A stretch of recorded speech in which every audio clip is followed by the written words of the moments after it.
કેમ છો બાળકો? લાસ્ટ લેક્ચરમાં આપણે બેકેલાઇટ પોલિમર વિશે અભ્યાસ કર્યો હતો. ત્યારબાદ હવે આવે છે મેલામાઇન. હવે મિત્રો, મેલામાઇન ફોર્માલ્ડિહાઇડ પોલિમર આવું હેડિંગ છે. હવે આની અંદર બે મોનોમર છે, એક છે મેલામાઇન અને ફોર્માલ્ડિહાઇડ.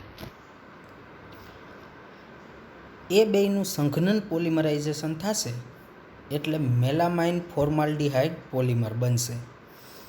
અહીંયા આપ જોઈ શકો છો મેલામાઇન મોનોમર અને ફોર્માલ્ડિહાઇડ આ બેયનું મિશ્રણ, એટલે પહેલાં બને છે મધ્યવર્તી રેઝિન. એ રેઝિનનું પોલિમરાઇઝેશન થાય એટલે બનશે મેલામાઇન પોલિમર. તો એને આપણે સરળ રીતે પ્રક્રિયા દ્વારા સમજીએ.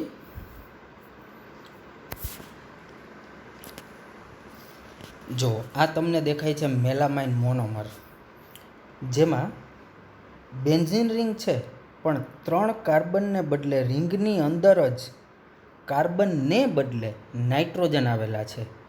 બેન્ઝીનની જેમ જ એકાંતરે દ્વિબંધ પણ છે. આને મેલામાઇન કહેવાય. અને 3 જે કાર્બન છે ત્યાં ત્રણેય કાર્બન સાથે NH2 NH2 NH2 જોડાયેલા છે. હવે આની પ્રક્રિયા કરવાની છે ફોર્માલ્ડિહાઇડ સાથે. તો મિત્રો, ફોર્માલ્ડિહાઇડ એટલે HCHO, અને એને ભેગું લખો તો CH2O. હવે પહેલાં શું થશે તો ધ્યાનથી જુઓ મિત્રો. આ NH2 સાથે આટલો ભાગ જોડાશે. કોણ? તો કે ફોર્માલ્ડિહાઇડ CH2O. હવે NH2 સાથે CH2O જોડાય, જે મેં તમને એરો કરીને બતાવેલું છે અહીંયા. એટલે નાઇટ્રોજન સાથે જે 2 હાઇડ્રોજન છે ને, ત્યાંથી એક હાઇડ્રોજન અત્યારે દૂર થશે. એટલે અહીંયા થશે, અહીંયા NH2 ને બદલે NH. જો એ અહીંયા તમને દેખાય છે, આ N અને બાજુમાં H. ત્યાં શું જોડાણું? CH2O. અહીંયા જગ્યા નથી એટલે મેં નીચે લખ્યું છે આ CH2 અને નીચે O. જે આ હાઇડ્રોજન દૂર થયો હતો એ ત્યાં ઓક્સિજન સાથે જોડાઈ ગયો, એટલે આખું બન્યું NH CH2OH. ફરી એકવાર સમજો મિત્રો, આ NH2 સાથે CH2O જોડાશે એટલે આખું આવું બનશે NH CH2O અને H. ટૂંકમાં કહું દીકરાઓ તો અહીંયાથી એક હાઇડ્રોજન અહીંયા ઓક્સિજન સાથે આવી જશે અને આ તમારું બનશે મધ્યવર્તી રેઝિન. અત્યારે આ NH2 અને આ NH2 એમાં કોઈ જાતનો ફેરફાર થશે નહીં. હવે આનું પોલિમરાઇઝેશન થાય તો શું થશે? તો કે જે અહીંયા તમે યાદ કરો મધ્યવર્તી રેઝિનમાં શું હતું? તો કે NH CH2 અને OH હતો. પણ અહીંયા મેં શું લખ્યું? માત્ર NH CH2. તો તમે સમજી ગયા હશો કે સાહેબ ત્યાંથી શું દૂર થયું? તો કે OH દૂર થયો. આ આટલો ભાગ અને આ આટલો ભાગ, આ તમારો બની ગયો N વખત મેલામાઇન પોલિમર. હવે મિત્રો, મેં તમને ત્યાં ઉપર બતાવ્યું હતું કે આ NH2 ને આ NH2 ઉપર હતા NH2, ત્યારે એમાં કોઈ ફેરફાર ન થયો. પણ હવે પોલિમરાઇઝેશન થયું એટલે અહીંયા પણ તમે જોઈ શકો છો. જુઓ, NH2 માંથી NH થઈ ગયો, અહીંયા પણ NH થઈ ગયો. તો અહીંયાથી એક હાઇડ્રોજન દૂર થયો હોય, એક હાઇડ્રોજન અહીંયાથી, આમ ત્રિપરિમાણમાં એકબીજા સાથે આવા ઘણા બધા મોનોમર જોડાશે તો આખો મેલામાઇન બનશે. હવે અહીંયાથી જે આ OH દૂર થયેલો હતો તે આ નીચેના NH વાળા અથવા તો આ ઉપરવાળા NH સાથે હાઇડ્રોજન જે દૂર થાય છે ત્યાંથી H મેળવી અને આ જે રાઉન્ડ કરું છું એ આખું દૂર શું થશે? H2O. પણ એ આપણી ટેક્સ્ટબુકમાં જ દર્શાવેલ નથી, એટલે તમે ના લખો તો પણ એમાં એક પણ માર્ક કપાતો નથી. તો આપ જોઈ શકો છો મિત્રો, મેલામાઇન મોનોમર એની સાથે ફોર્માલ્ડિહાઇડ જોડાણો પહેલાં બેયનું મધ્યવર્તી રેઝિન, જેમાં અહીંયા એક જ જગ્યાએ ફેરફાર થયો, NH2OH. ત્યાંથી શું દૂર થશે? તો કે OH દૂર થશે, જ્યાં મેં લીટો કરેલો છે. ફરી પાછું કહું તમને, આ OH. હવે એ OH અને કાં તો અહીંયાથી ને કાં તો અહીંયાથી જે હાઇડ્રોજન દૂર થશે, એ હાઇડ્રોજન સાથે OH જોડાય અને પાણી સ્વરૂપે દૂર થશે. પરિણામે તમને આવો કંઈક પોલિમર બનશે કે આ NH આમ આગળ જોડાઈ ગયો હશે, આ નીચેની તરફ, અહીંયા NHCH2 આગળની તરફ, અને આખો પોલિમર બનશે. એ બનશે મેલામાઇન પોલિમર. તો આ હતો મેલામાઇન ફોર્માલ્ડિહાઇડ પોલિમર. આગળ જે આપણે ભણ્યા એ ફિનોલ ફોર્માલ્ડિહાઇડ હતો, કે જેને બેકેલાઇટ કહેતા હતા આપણે. અહીંયા તમને કીધું છે તેનો ઉપયોગ તૂટે નહીં તેવી ક્રોકરી બનાવવામાં થાય છે. તૂટે નહીં તેવી એટલે અનબ્રેકેબલ. ક્રોકરી એટલે જે રસોડામાં વપરાતા ખાસ પ્રકારના જે સાધન છે, એટલે કે તમે એને ડિનર સેટ, એવા ખાસ પ્રકારના ચમચા આવે છે, ચમચી આવે છે, પછી વાટકા કે ડીશનો જે સેટ આવે છે, એ ક્રોકરી. તો તૂટે નહીં તેવી ક્રોકરી એટલે અનબ્રેકેબલ, કે જે અથડાતા કે પછડાતા, તૂટતા પણ નથી કે એમાં તિરાડ પણ નથી પડતી. તો મિત્રો, આ જે પોલિમર હતો એ હતો મેલામાઇન. આની આગળ ભણ્યા એ પણ આ પ્રકારનો જ હતો. કયા પ્રકારનો? તો કે ત્યાં મેં તમને કીધું હતું કે ગરમ કરતાં પીગળતો નથી, મતલબ થર્મોસેટિંગ. યસ, આ મેલામાઇન પણ થર્મોસેટિંગ છે. વધુમાં બેકેલાઇટ જે આપણે આગળ ભણ્યા એ કેવો હતો? તો કે સાહેબ એ મિશ્ર બંધિત હતો, કારણ કે એમાં વચ્ચે વચ્ચે ઓલા તિર્યક બંધ થતા હતા. તો આમાં પણ મિત્રો મેં તમને બતાવ્યું જ હતું ને, જો અહીંયા કે આ એને હજી આમ આગળ જોડાય, આ આમ જોડાય, તો આમાં પણ મિશ્ર બંધ થશે, એટલે આ પણ મિશ્ર બંધિત થશે અને થર્મોસેટિંગ થશે, અને ગરમ કરતાં પીગળશે નહીં. ત્યારબાદ બે લખાણ સંબંધિત પ્રશ્નો છે જેને આપણે જોઈએ. તો સૌપ્રથમ છે કે નીચે દર્શાવેલા પોલિમરોના મોનોમરના નામ લખો. આ ત્રણના વિચારો જોઈ તમે.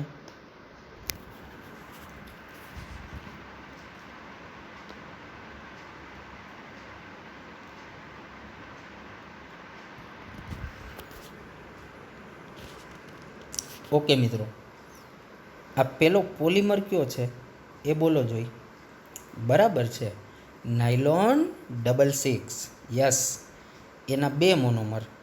આટલો જે છે એ છે હેક્ઝામિથિલિન ડાયમાઇન, અને બીજો મોનોમર છે એડિપિક એસિડ. ઓકે, ત્યારબાદ છે નાયલોન 6 છે, અને એનો મોનોમર થશે કેપ્રોલેક્ટમ, જે આપને યાદ હશે એમિનો કેપ્રોઇક એસિડમાંથી બન્યો હતો. આ કયો પોલિમર છે? ટેફલોન. યસ, તો ટેફલોનનો મોનોમર શું હતો? તો કે ટેટ્રાફ્લોરોઇથિન, અથવા એના IUPAC નામ તરીકે આપણે કહેતા હતા 1122 ટેટ્રાફ્લોરોઇથિન. ત્યારબાદ બીજો પ્રશ્ન, એ તો એકદમ સરળ છે. નીચેનાના યોક્સિલ અને સંઘનન પોલિમરમાં વર્ગીકૃત કરો. સરસ, ચાલો, પેલું છે ટેરિલિન. શું કહેશો આપ, યોક્સિલ કે સંઘનન? બરાબર, સંઘનન. ક્યાં ક્યાં બે મોનોમર હતા? ઓકે, તો પહેલો હતો ઇથિલિન ગ્લાયકોલ અને બીજો હતો ટરપથેલિક એસિડ. ઇથિલિન ગ્લાયકોલને આપણે ઇથેન 1,2 ડાયોલ કહેતા હતા, અને ટરપથેલિક એસિડને બેન્ઝીન 1,4 ડાયકાર્બોક્સિલિક એસિડ. ત્યારબાદ છે બેકેલાઇટ. લાસ્ટ લેક્ચરમાં ભણ્યા ફિનોલ અને ફોર્માલ્ડિહાઇડ. તો આ પણ સંઘનન થશે, બેકેલાઇટ પણ સંઘનન, અને ટેરિલિન પણ સંઘનન. પોલિથીન, તો કે ઇથિનમાંથી પોલિથીન, તો આ તો યોક્સિલ થયો. ટેફલોન અહીંયા ઉપર જ છે, આ પણ યોક્સિલ, મતલબ પહેલાં બે સંઘનન, બીજા બે યોક્સિલ. ઓકે, ત્યારબાદ તમને મજા આવે એવો ટોપિક છે સહપોલિમરાઇઝેશન. આ ઓલરેડી આપણે આગળ એક ઉદાહરણમાં આવી ગયું. હવે મિત્રો જો, મૂળ વાત બે પ્રકારના પોલિમર, સમપોલિમર અને સહપોલિમર. સમપોલિમર એટલે તો કે એક જ પ્રકારના મોનોમર, એટલે કે એક જ મોનોમર વારાફરતી એકબીજા સાથે જોડાય અને જે બનાવે એને સમપોલિમર કહેવાય. સહપોલિમર કોને કહેવાય? તો કે જ્યારે બે જુદા જુદા મોનોમર એકબીજા સાથે જોડાય તો એ સહપોલિમર. બીજા બે પ્રકાર હતા પ્રક્રિયાના આધારે, યોગશીલ અને સંઘનન. યોગશીલમાં શું થતું હતું? તો કે દ્વિબંધ તૂટતા હતા મોનોમરના અને એકબીજા સાથે લાંબી શૃંખલામાં જોડાઈ જતા હતા, કંઈ દૂર નહોતું થતું. ફરી એકવાર દીકરાઓ, દ્વિબંધ તૂટે, કાંઈ દૂર ના થાય, માત્ર શૃંખલામાં વૃદ્ધિ થાય, એને કહેવાય યોગશીલ. સંઘનનમાં શું હતું? તો કે બે મોનોમર જોડાઈને જુદા જુદા ત્યારે પાણી, એમોનિયા, આલ્કોહોલ કે HCl આના જેવા સાદા અણુ દૂર થાય તો એને સંઘનન કહેવાય. હવે તમે એક વસ્તુ તમારા દિમાગમાં બાંધી દીધી હશે કે સાહેબ સહપોલિમરાઇઝેશન થાય ને એટલે બે જુદા જુદા મોનોમર હોય, અને અત્યાર સુધી અમે ભણ્યા એમાં બે મોનોમર જ્યારે જ્યારે પણ એકબીજા સાથે જોડાણા છે ત્યારે કંઈક દૂર થયું છે, મતલબ જે સહપોલિમર હોય એ સંઘનન હોય જ ના, આવું નથી. અમુક વખતે મિત્રો સહપોલિમરાઇઝેશન હોય પણ એ સહપોલિમરાઇઝેશન જે છે એ ખાસ પ્રકારે યોગશીલ પણ હોઈ શકે. મતલબ કે મોનોમર ભલે બે હોય પણ એમાંથી કંઈ દૂર ના થતું હોય, ખાલી દ્વિબંધ જ તૂટતા હોય તો એને આપણે યોગશીલ જ કહેવું પડે. કારણ તમે સંઘનન ક્યારે કહી શકો? તો કે સાહેબ બે મોનોમર કે એક મોનોમર જોડાય અને કંઈક દૂર થાય તો સંઘનન કહેવાય. તો અહીંયા ટોપિક છે સહપોલિમરાઇઝેશન. એટલે એક વાત ફિક્સ થઈ ગઈ કે સહપોલિમરાઇઝેશન છે મતલબ મોનોમર બે પ્રકારના હશે, પણ એ સહપોલિમરાઇઝેશન જે છે એ અહીંયા યોગશીલ પ્રકારનું છે, મતલબ કે એમાં કાંઈ દૂર નહીં થાય. અને આ ઉદાહરણ ઓલરેડી આપણે આગળ આવી જ ગયેલું છે. તો મિત્રો અહીંયાથી હું આશા રાખું કે આપે પાયાના બે તફાવત સમજી લીધા હશે. ક્યાં ક્યાં? તો કે જુઓ, સમપોલિમર એટલે એક જ સરખા મોનોમર હોય, સહપોલિમર એટલે બે જુદા જુદા હોય. હવે એક જ સરખા મોનોમર હોય તો એ યોગશીલ જ થાય એવું જરૂરી નથી, અને જુદા જુદા મોનોમર હોય તો સંઘનન જ થાય એવું જરૂરી નથી. મતલબ કે સહપોલિમર અને સમપોલિમર ને યોગશીલ અને સંઘનન આની સાથે કોઈ સંબંધ નથી કે આમ હોય તો આમ જ હોય, આવું કાંઈ નથી. ઓકે, સહપોલિમરાઇઝેશન એટલે શું? તો કે સહપોલિમરાઇઝેશન એવી પોલિમરાઇઝેશન પ્રક્રિયા છે જેમાં એક અથવા વધારે મોનોમર સ્પીસીઝ મિશ્રણને પોલિમરાઇઝ થવા દેવામાં આવે જેથી સહપોલિમર બને. સહપોલિમર માત્ર શૃંખલા વૃદ્ધિ પોલિમરાઇઝેશનથી જ નહીં પણ તબક્કા વૃદ્ધિ પોલિમરાઇઝેશનથી પણ બનાવી શકાય છે. યસ, આના માટે જ મેં પહેલાં તમારો કન્સેપ્ટ ક્લિયર કર્યો. અહીંયા જુઓ, નામ બદલાવ્યા છે. શું કીધું? તો કે સહપોલિમર માત્ર શૃંખલા વૃદ્ધિ પોલિમરાઇઝેશનથી જ નહીં, એટલે તો કે યોગશીલથી જ નહીં પણ તબક્કા વૃદ્ધિ એટલે તો કે સંઘનન પોલિમરાઇઝેશનથી પણ બનાવી શકાય. આ બરાબર છે, યાદ અપાવી દો આપણને. તમે સહપોલિમરાઇઝેશન સંઘનનથી હમણાં જ બનાવ્યું, આગળનું મેલેમાઇન, બેકેલાઇટ, નાયલોન 66, આ તમે ત્રણેય જે હું નામ બોલ્યો યાદ કરો, સહપોલિમર હતા. પણ કઈ પ્રક્રિયાથી બન્યા? સંઘનનથી. એટલે તો કે આ ટેક્સ્ટ બુકની લીટી પ્રમાણે જોઈએ તો તબક્કા વૃદ્ધિથી બન્યા. અને હવે હું તમને અહીંયા જે ભણાવવા માગું છું એ સહપોલિમર જ ભણાવવા માગું છું, પણ એ કેના દ્વારા બનશે? તો કે શૃંખલા વૃદ્ધિ એટલે યોગશીલથી. કહેવાનો મતલબ છે કે સહપોલિમરાઇઝેશન શૃંખલા વૃદ્ધિથી પણ બનાવી શકાય અને તબક્કા વૃદ્ધિથી પણ બનાવી શકાય. એટલે સહપોલિમરાઇઝેશનમાં યોગશીલ પણ હોય અને સંઘનન પણ હોય. સંઘનન તમે આગળ ભણ્યા. હવે યોગશીલ શું કહે છે? તો કે તેની પોલિમેરિક શૃંખલામાં ઉપયોગમાં લેવાયેલ દરેક મોનોમરના ગુણક એકમો હોય છે. મતલબ કે એની જે આખી પોલિમર બને ત્યારે જે પોલિમેરિક શૃંખલા એટલે બીજું કાંઈ નહીં, પોલિમરની શૃંખલામાં દરેક મોનોમર એટલે જે બે મોનોમર લીધા હોય એના ગુણક એકમ એટલે પહેલો પછી બીજો પાછો પહેલો બીજો આમ ગુણક એકમ લાઇનમાં જોડાયેલા હોય, જે તમે સારી રીતે જાણો છો. અને આ સ્ક્રીન ઉપર જે ઉદાહરણ છે એ પણ હવે તમને યાદ આવી ગયું હશે કે સાહેબ કેની વાત કરે છે. ઉદાહરણ તરીકે બ્યુટા-1,3-ડાઇન અને સ્ટાયરીન સહપોલિમર બનાવી શકે છે. કયો પોલિમર બનાવી શકે છે? સહપોલિમર. આવ્યું યાદ? તો કે મેં લગભગ બીજા જ લેક્ચરમાં આ વાત તમને કીધી હતી.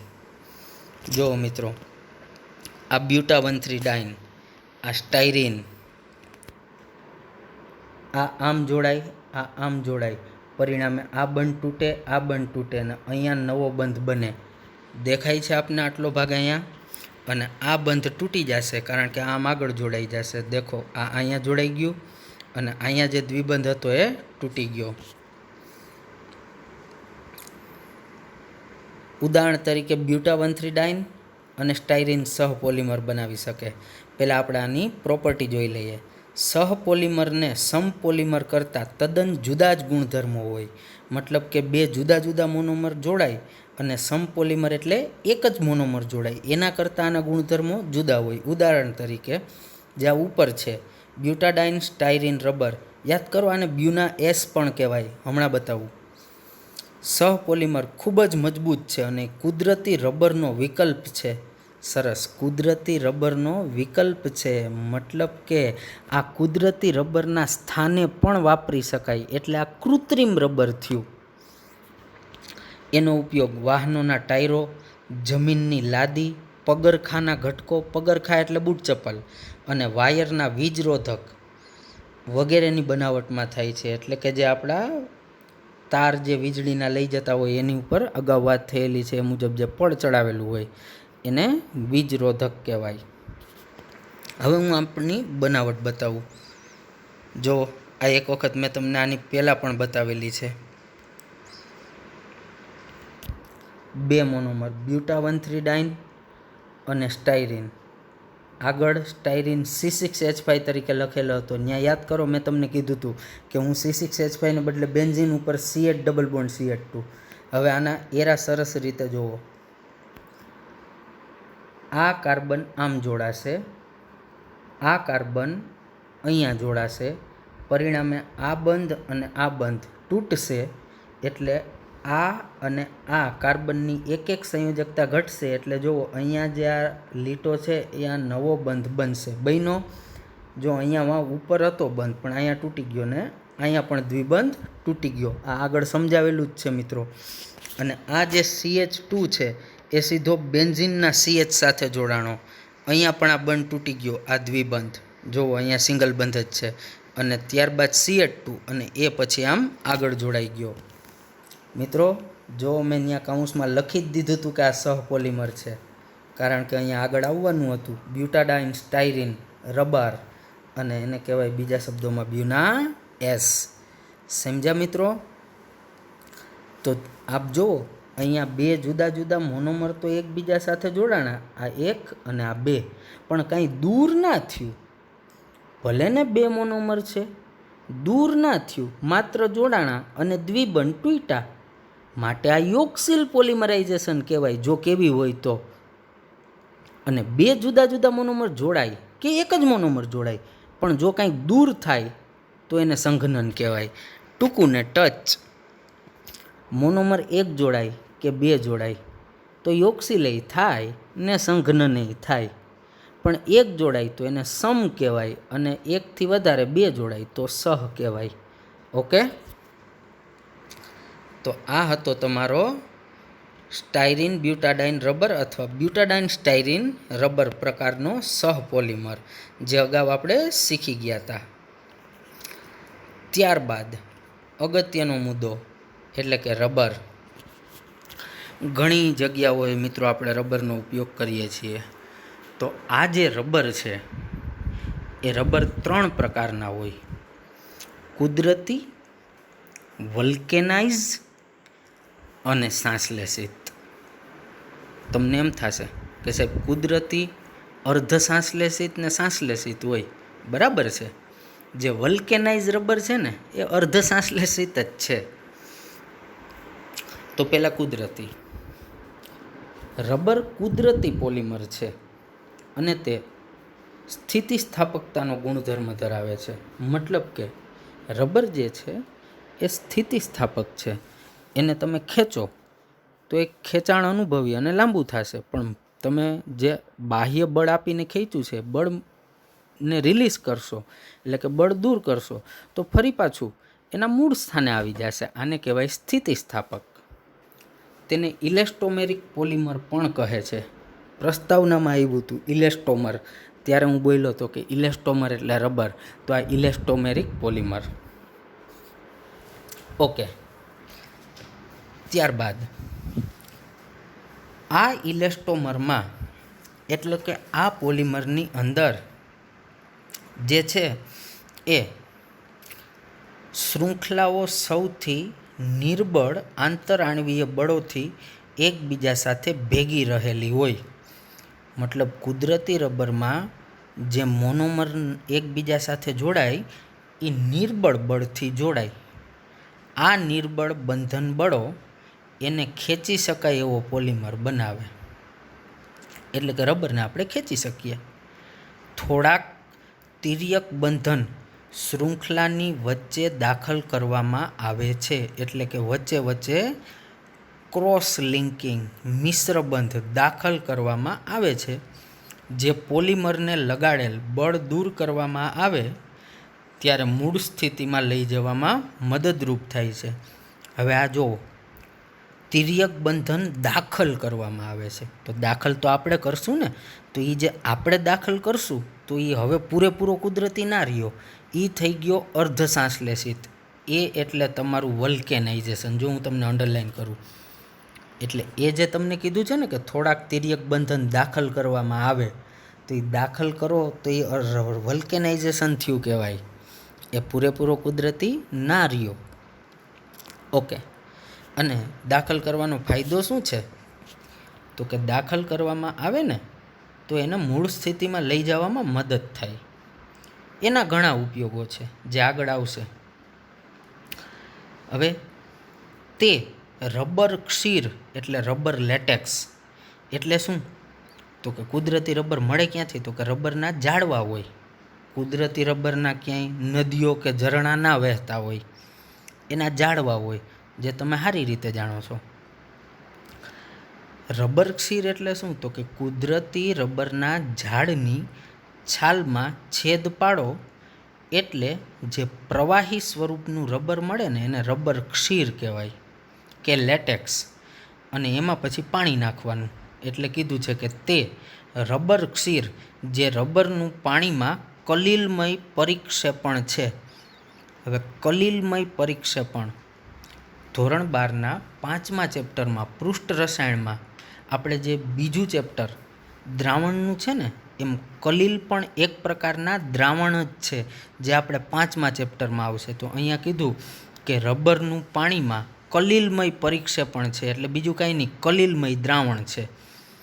કલીલ દ્રાવણ એટલે ટૂંકમાં કહું ને તમને તો એમાં જે દ્રાવ્ય પદાર્થ હોય ને એનું કદ સાચા દ્રાવણ કે જે આપણે બીજા ચેપ્ટરમાં ભણ્યા છે એના કદ કરતાં દ્રાવ્ય કણોનું કદ થોડુંક મોટું હોય. દૂધ એક કલીલ છે કારણ કે એમાં તમને દ્રાવ્યના કણ જોવા મળે. એટલે કે દ્રાવ્યના કદ જેમાં થોડા મોટા હોય એને કલીલ દ્રાવણ કહેવાય, બીજું કાંઈ નથી. એનું આખું ચેપ્ટર આપણે 5મું આવશે. તેમાંથી બનાવવામાં આવે છે. કોને તેમાંથી બનાવવામાં આવે છે? તો કે રબરને. રબર ક્ષીર રબરના ઝાડમાંથી મેળવવામાં આવે. રબરના ઝાડ ભારત, શ્રીલંકા, ઇન્ડોનેશિયા અને મલેશિયા અને દક્ષિણ અમેરિકામાં મળી આવે છે. હવે અહીંયાથી કુદરતી રબર ચાલુ થાય છે, આટલો ભાગ. હવે પહેલાં તમે એ સમજો, કુદરતી રબરને આઇસોપ્રીનનો રેખીય પોલિમર ગણવામાં આવે. મતલબ કુદરતી રબરનો મોનોમર કોણ થયો? આઇસોપ્રીન. હવે પ્રશ્ન થાય, આઇસોપ્રીન એટલે શું? તો જો કાઉન્સમાં 2મિથાઇલ બ્યુટા 1,3-ડાઇન. યાદ રાખજો દીકરાઓ, 2મિથાઇલ બ્યુટા 1,3-ડાઇન એટલે તો કે સાહેબ બ્યુટા 1,3-ડાઇન તો આગળ આવી ગયો સ્ટાયરીનમાં, સ્ટાયરીન બ્યુટાડાઇન રબરમાં. બ્યુટા 1,3-ડાઇનમાં એક હાઇડ્રોજનનું વિસ્થાપન મિથાઇલ વડે થાય એટલે 2મિથાઇલ બ્યુટા 1,3-ડાઇન. તો હું આજે તમને બતાવું, આ આઇસોપ્રીન છે 2મિથાઇલ બ્યુટા 1,3-ડાઇન. આને બ્યુટા 1,3-ડાઇનનો વ્યુત્પન્ન પણ કહેવાય. કારણ તો કે આ બન્યો કેમાંથી? 2મિથાઇલ બ્યુટા 1,3-ડાઇનમાંથી. તો આને એનો વ્યુત્પન્ન કહેવાય, જે આગળ કામ આવશે. મેં તમને અગાઉ વાત તો કરેલી છે કે ભાઈ વ્યુત્પન્ન કોને કહેવાય. હવે વિચારો તમે, આ CH3 અહીંથી કાઢી નાખો. ધારો કે હવે એ CH3 ત્યાં ના હોત તો અહીંયા આ કાર્બન સાથે શું જોડાયેલો હોત? તો કે H. તો એ ત્યાં H મૂકો તો આ 2મિથાઇલ બ્યુટા 1,3-ડાઇન થયું. પણ આની અંદર અહીંયા જે અમે CH3 રાખેલો છે એ CH3 રાખો એટલે થાય 2મિથાઇલ બ્યુટા 1,3-ડાઇન. આ મોનોમર છે.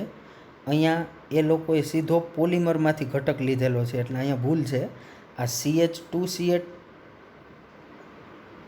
જોકે એણે બંધ નથી બતાવ્યા એટલે ચાલે, એ ના કહેવાય ભૂલ. પણ હું આગળ તમને લખાણમાં બતાવું છું. હવે તમે અહીંથી ખાલી આટલું સમજો, આ અત્યારે મોનોમર છે. કોનો મોનોમર છે? કુદરતી રબરનો. એનું ગુજરાતી એટલું થાય કે આના જેવા ઘણા બધા અણુ જોડાશે એટલે કુદરતી રબર બનશે. આ તમારો આઇસોપ્રીન અથવા 2મિથાઇલ બ્યુટા 1,3-ડાઇન. ઓકે, ફરી પાછું, કુદરતી રબરને આઇસોપ્રીનનો એટલે કે 2મિથાઇલ બ્યુટા 1,3-ડાઇનનો રેખીય પોલિમર ગણવામાં આવે અને એને સીસ 1,4 પોલીઆઇસોપ્રીન પણ કહેવામાં આવે છે. જો આ લીટી પાછી નવી છે જે હું અંડરલાઇન કરવું એ. આટલું સમજવા માટે પહેલાં મારે તમને બનાવટ સમજાવવી પડશે. તો ચાલો મિત્રો, આપણે પહેલાં બનાવટ સમજીએ.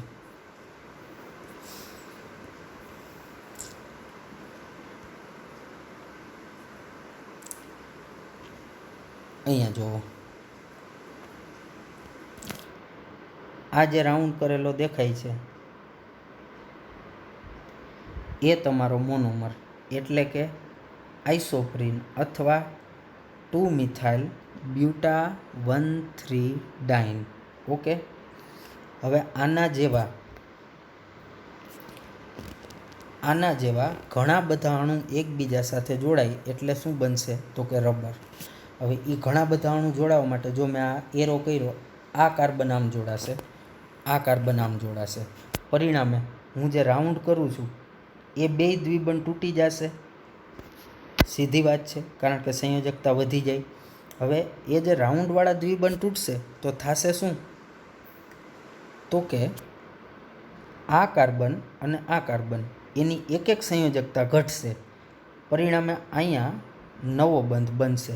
તો આ જોવો જોઈએ રબરમાં શું થયું. અહીંયા હું તમને લીટો કરતો જાઉં. આ CH2 જુઓ, CH2 પછી આ કાર્બન, અહીંયા કાર્બન. પણ જો આ દ્વિબંધ અહીંયા જે છે એ અહીંયા સિંગલ બંધ છે. ઉપર CH3, અહીંયા CH3. અહીંયા જે મેં રાઉન્ડ કરેલો છે અહીંયા, ત્યાં દ્વિબંધ નહોતો, પણ અહીંયા જ્યાં રાઉન્ડ કરું છું ત્યાં દ્વિબંધ બની ગયો. એ હવે સમજી ગયા હશો તમે સંયોજકતા પૂરી કરવા. પછી CH, તો અહીંયા CH, આ દ્વિબંધ તૂટી ગયો એટલે અહીંયા સિંગલ બંધ થઈ ગયો અહીંયા. અને CH2 એ આમ જોડાઈ ગયો અને કેટલી વખત? N વખત. તો આ તમારું રબર બની જ ગયું છે. પણ હવે મારે તમને એવું સમજાવવાનું છે કે અહીંયા તો મેં તમને રબરમાં એક જ વખત મોનોમર લખી અને બે બાજુ આમ અને આમ જોડી દીધું અને એન કરી દીધું, પણ આવા 2-3 લખું તો એ એકબીજા એ કેમ ગોઠવાય એ મારે તમને બતાવવાનું છે. તો મિત્રો બતાવવા એ માગું છું કે આવા રબરમાં જે આ આવર્તનીય એકમો છે એ એકબીજા સાથે સ્પ્રિંગની જેમ ગોઠવાશે, અને આ સ્પ્રિંગની જેમ ગોઠવાય છે ને એટલા માટે જ એમાં સ્થિતિસ્થાપકતાનો ગુણધર્મ આવે છે. મતલબ એને તમે ખેંચો તો ફરી પાછા મૂળ સ્થાને આવી જાય જ્યારે તમે બાહ્ય બળ રિલીઝ કરો છો. ઓકે, હવે મારે આવા 3 અણુને તમને બતાવવા છે. આવા જો આ જ જે મેં રાઉન્ડ કર્યું છે જ, આમાં કાંઈ અઘરું નથી, માત્ર ધ્યાનથી જુઓ. મારે ખાલી એની ગોઠવણી અવકાશમાં કેવી રીતે થાય એ જુદી થાય છે એ હું તમને બતાવું છું, પણ છે આ જ. તો જુઓ તમે.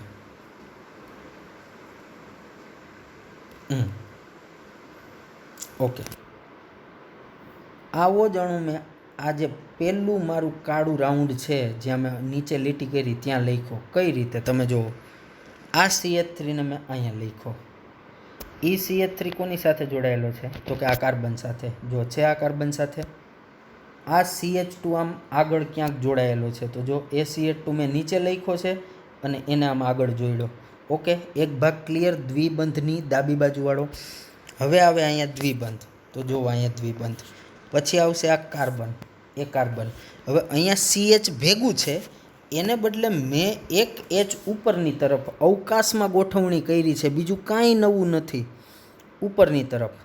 અને આ CH2 પણ જોડાયેલો તો કાર્બન સાથે જ છે, તો એને મેં ક્યાં રાખ્યો? નીચેની તરફ. તો હવે તમે સારી રીતે સમજી ગયા હશો કે ઉપર જે તમને દેખાય છે આ ભાગ એ સેમ ભાગ અહીંયા છે, માત્ર અવકાશમાં ગોઠવણી કરેલી છે, બાકી કાંઈ ફેર નથી. ઓકે,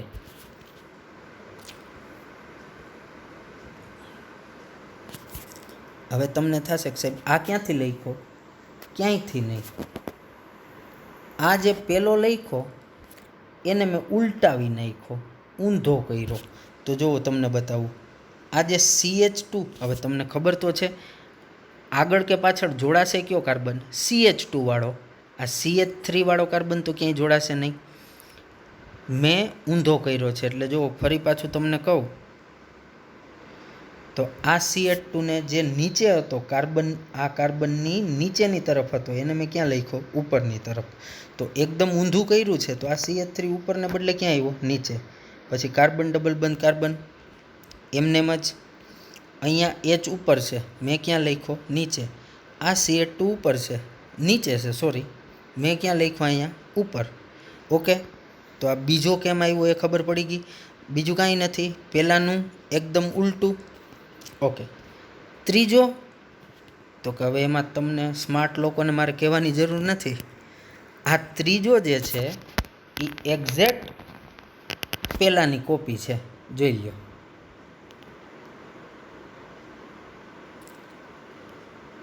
તો હવે સ્માર્ટ લોકોને પ્રશ્ન થાય કે સાહેબ ચોથો કેના જેવો હોય છે?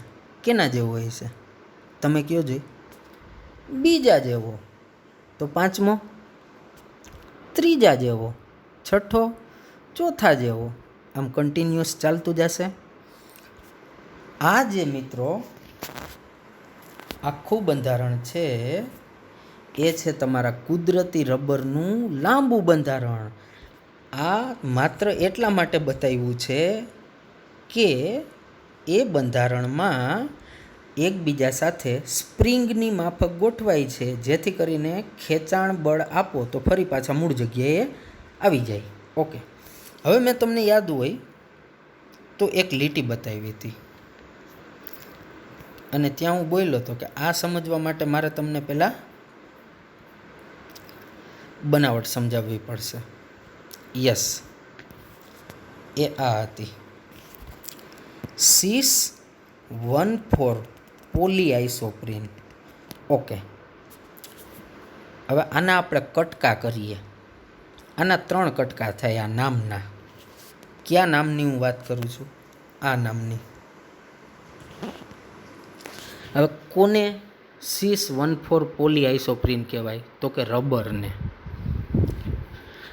ખાલી એમ કીધું હોત ને કે પોલી આઇસોપ્રીન તો તમને કાંઈ પ્રોબ્લેમ ના થાત, કારણ કે તમે સમજી જાત કે સાહેબ મોનોમર આઇસોપ્રીન હોય અને એમાંથી પોલીમર બને, એ પોલી આઇસોપ્રીન હોય, એ સ્વાભાવિક વાત છે.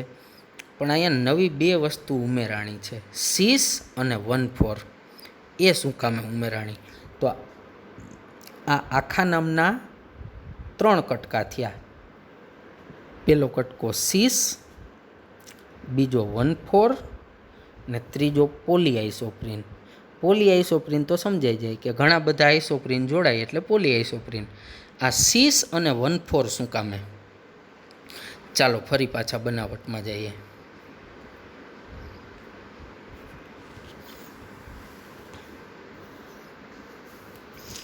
જો મિત્રો, તમને યાદ હોય તો આ બંધારણ ઉપરથી જ મેં આ લખેલું છે. ઓકે, તો એ મુજબ હું નંબર આપું તો જો આ કાર્બન પહેલો થાય, જો અહીંયા આ પહેલો, આ કયો થાય બીજો, આ બીજો, આ ત્રીજો થશે, તો આ ત્રીજો થશે, આ ચોથો, અહીંયા આ ચોથો.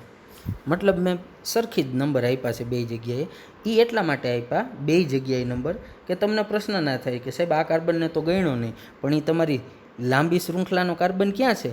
એ તો શાખા તરીકે આવેલો મિથાઇલ છે, એટલે તો નામમાં તમે અહીંયા જુઓ ને 2 મિથાઇલ કહેતા હતા, મતલબ એ શાખામાં છે. ઓકે, આટલું ક્લિયર દીકરાઓ?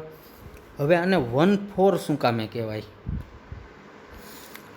તો મિત્રો તમે જોઈ શકો છો, નવા મોનોમર સાથે આ બાજુ જોડાશે તો આ બાજુ કયો કાર્બન જોડાશે? તો કે પહેલો. અને આ બાજુ બીજા મોનોમર સાથે કયો જોડાશે? તો કે ચોથો. એટલે દીકરાવાને 1,4 કહેવાય, કારણ કે ડાબી અને જમણી અથવા તો આગળ અને પાછળ કયા નંબરના કાર્બનથી જોડાશે? તો કે એક બાજુ પહેલા નંબરથી જોડાશે તો બીજી બાજુ ચોથા નંબરના કાર્બનથી બીજા મોનોમર આરે જોડાશે. ભલે એના ને એના જેવો જ મોનોમર છે, પણ જે બે મોનોમર વચ્ચેનું જોડાણ છે એ કયા કયા કાર્બનથી થશે? તો કે પહેલા અને ચોથા કાર્બનથી થશે.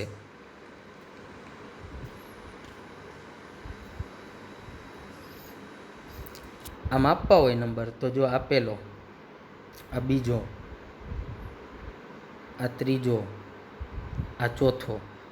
અહીંયા આપીએ તો આ પહેલો, આ બીજો, આ ત્રીજો, આ ચોથો, આ પહેલો, આ બીજો, આ ત્રીજો અને આ ચોથો. હવે તમે જોવો છે, આગળ આ જોડાયેલો છે, આ બાજુ આ જોડાયેલો છે, તો કોણ કોણ જોડાયેલા થયા? પહેલો ને ચોથો. આમાં જુઓ, પહેલો જોડાયેલો છે ને અહીંયા ચોથો જોડાયેલો છે, અહીંયા પહેલો ને ચોથો. એટલે 1,4 સમજી ગયા શું કામે કીધું? કારણ કે પહેલો ચોથો જોડાય. હવે સીસ શું કામે? જ્યારે મેં તમને આ બંધારણો આ બતાવ્યા એ મેં તમને શું કીધું હતું? તો કે ઉપરનું જ બંધારણ છે પણ અવકાશમાં ગોઠવણી છે. યસ મિત્રો, આ સીસ અને ટ્રાન્સ એવી બે પ્રકારની ભૌમિતિક સમઘટકતા ઓર્ગેનિકની અંદર આવે. એનો સિદ્ધાંત એવો છે કે જો સરખા સમૂહ, આ સરખા સમૂહ દેખાય છે CH2 એ આ દ્વિબંધની એક જ બાજુ આવેલા હોય. અહીંયા જુઓ, આ CH2 ને આ CH2 બે દ્વિબંધની નીચે આવેલા છે, માટે આ પ્રકારની સમઘટકતાને સીસ કહેવાય, અથવા આ પ્રકારની જે ગોઠવણી છે ને અવકાશમાં, આને સીસ કહેવાય. બાજુમાં ચેક કરી લ્યો, જુઓ સરખા સમૂહ ક્યાં થાય? તો કે CH2 એ આ દ્વિબંધની કોઈ પણ એક જ બાજુ, જો કાં ઉપર કાં નીચે. અહીંયા નીચે છે બે, અહીંયા ઉપર છે, અહીંયા નીચે છે. હવે આગળ કદાચ લખશું તો ત્યાં ક્યાં આવશે? ઉપર આવશે. ઓકે, તો આ થયું તમારું આખું નામ, સીસ 1,4 પોલીઆઇસોપ્રીન. અને ટૂંકું આના બરાબર શું લખી શકાય? તો કે રબર. તો સીસ મતલબ એક જ બાજુ સરખા સમૂહ આવેલા છે, 1,4 એટલે કે પહેલો ને ચોથો કાર્બન જોડાયેલો છે, અને પોલીઆઇસોપ્રીન એટલે કે આઇસોપ્રીનના ઘણા બધા અણુ જોડાયેલા છે. તો આ થયું તમારું કુદરતી રબર.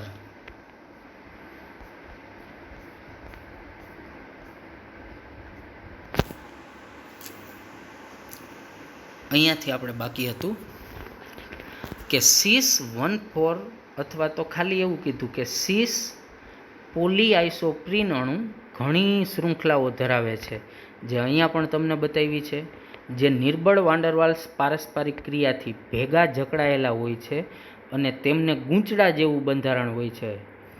આથી તેને સ્પ્રિંગની જેમ ખેંચી શકાય અને તે સ્થિતિસ્થાપકતાનો ગુણધર્મ ધરાવે છે.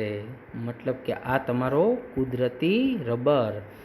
અહીંયા તો માત્ર તમને મોનોમર આપ્યો અને પછી એનું જોડાણ કરી દીધું. તો હવે તમે સારી રીતે સમજી ગયા હશો કે આ મોનોમર કેવી રીતે પોલિમરાઇઝેશન પામે અને આ જે જોડાણ આપ્યું છે એ કઈ રીતે થાય.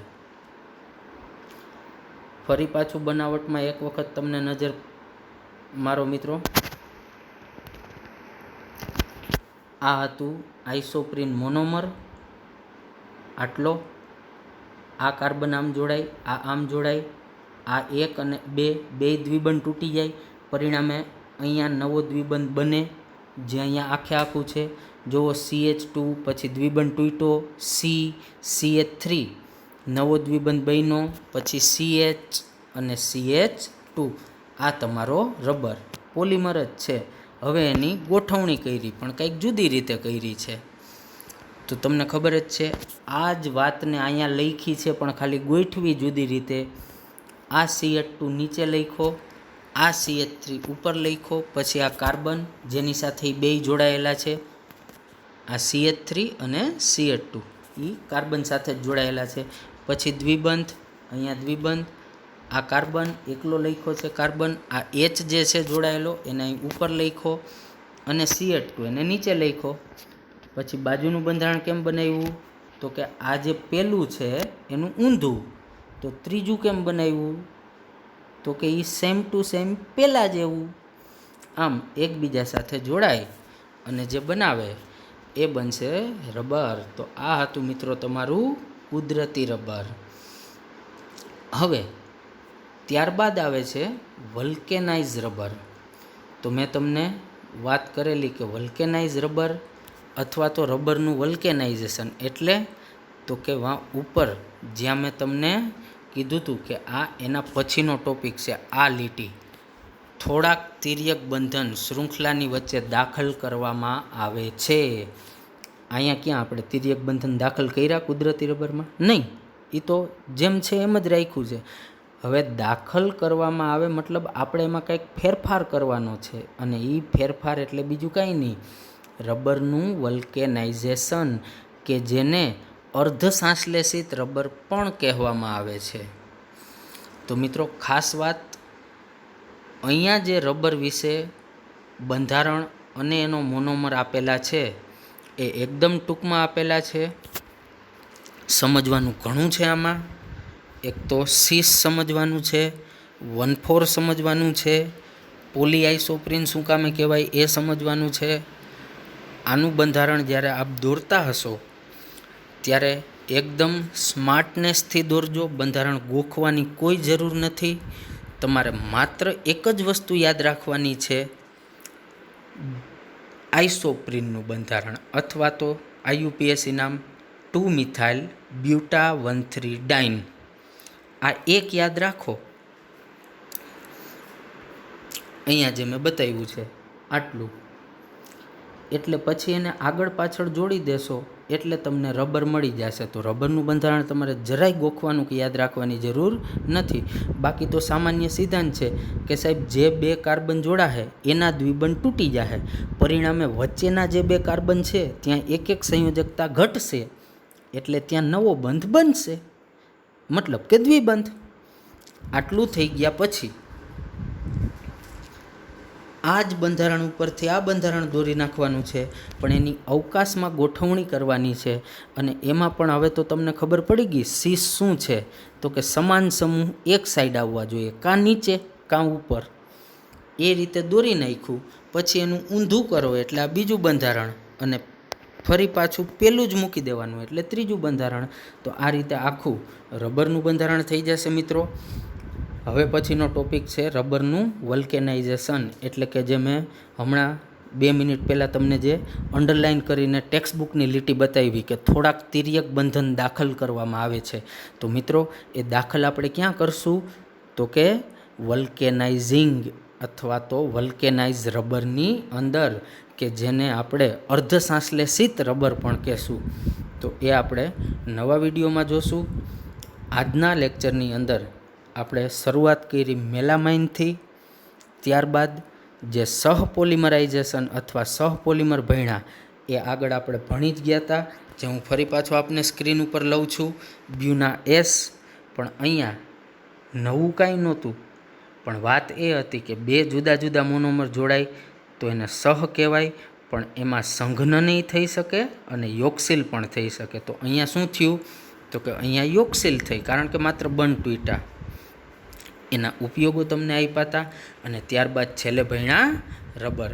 તો આટલું તમે આજના દિવસમાં સરસ રીતે તૈયાર કરી લેજો. Okay, thank you.